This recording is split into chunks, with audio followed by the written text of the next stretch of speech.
Good afternoon, CFM. It's Coach Matt with our Thursday workout. We're going to do our deadlift volume today. So before we do that, it's going to be mixed in with some biking. So I want to warm up on the bike, 40 calories for the guys, 32 for the ladies, one time, and then 2 rounds through, 10 reps of our big leg swing. So big just means hold on to something and really try to build into it, where you're not just slapping your leg around, but you're really pulling it in both directions so that you're getting a good hamstring recruitment, you're getting a good core and hip flexor recruitment on the front side of it. Next is 4 reps of an unweighted windmill. So point your feet both in one direction, whichever direction they're pointed, that opposite hand. So my feet are pointing right, so the left hand is in the sky. And I would like for that left arm to remain vertical the entire time and my right arm to remain vertical the entire time. So my hips are kicking out towards my heels and I'm rotating and hinging downward with my hands like a T, right? So as I stand up tall, my hands are still vertical. As I hinge down, stretching out the hip and the groin, my hands and arms are still vertical, right? So make sure that arm doesn't get lazy or flop off to the side, okay? That's part of the stretch there. That's our unweighted windmill. Then we're gonna get rings, 2 positions, 15 seconds each. And if possible, I would like for you to go for a full 30 seconds. The goal is feet not touching the ground the entire time. So I'm standing, jumping up to that unsupported ring position at the top and then going all the way down to the bottom and holding that for 15 seconds.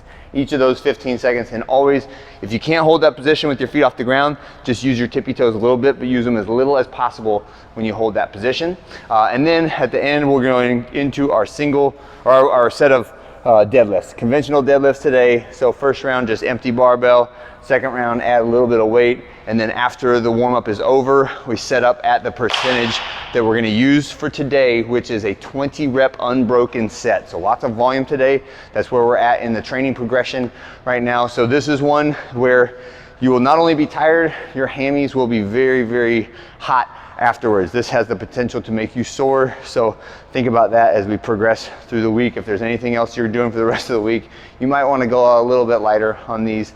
Anytime we do 80 reps of deadlift in a single workout, I want you to be cautious about your back, right? Cautious about your lockout position and cautious about your hamstring, right? So try to do the work as close to written as possible, but make sure that it does not hurt you when you do it, right?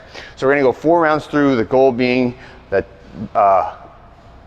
that we're getting all 20 reps unbroken on the deadlift, and B, max calories on the Airdyne in this sequence, okay? So it's gonna be 3, 2, 1, go. I'll have a red clock running, but this is not for time. It's only to keep you honest on your rest amounts, okay? So start off with 20 reps of a deadlift unbroken. So once you start, right, it should be lockout, touch and go, lockout, touch and go, right, all the way through. You may want to consider using the switch grip if you've never done that before. That can help your grip last longer, right? I would like for you to be able to do it with the standard grip, but note that sometimes it's your grip and your arms that prevent you from continuing on in your deadlift and not your back and your legs, okay? But wherever you're at, try to get 20 reps of the deadlift unbroken. Immediately jump onto a bike, hit go, hit the green button on the bike, 40 seconds for as many calories as you can get on that bike.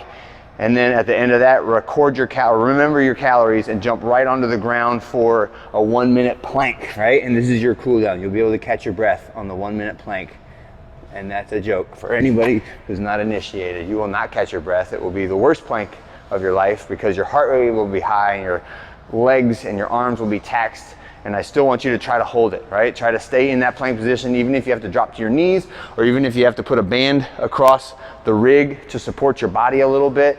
We can accommodate a little bit of those to remove some resistance from that plank position, but I want you to try to stay in the plank position as best you can for that minute, and then rest to full recovery. There is no required, like you don't have to be back on the deadlift bar at 2 minutes. You can recover as much as you need to, and obviously the heavier weight you have on the bar and the more calories you get on the bike, the more recovery you're going to need. But try to get your heart rate down to that like 100 to 110 range, where you can have an easy conversation, even if it's still a little bit elevated, and then go again, okay? All right, that's our Thursday workout, guys. Enjoy it, and I'll see you on Friday.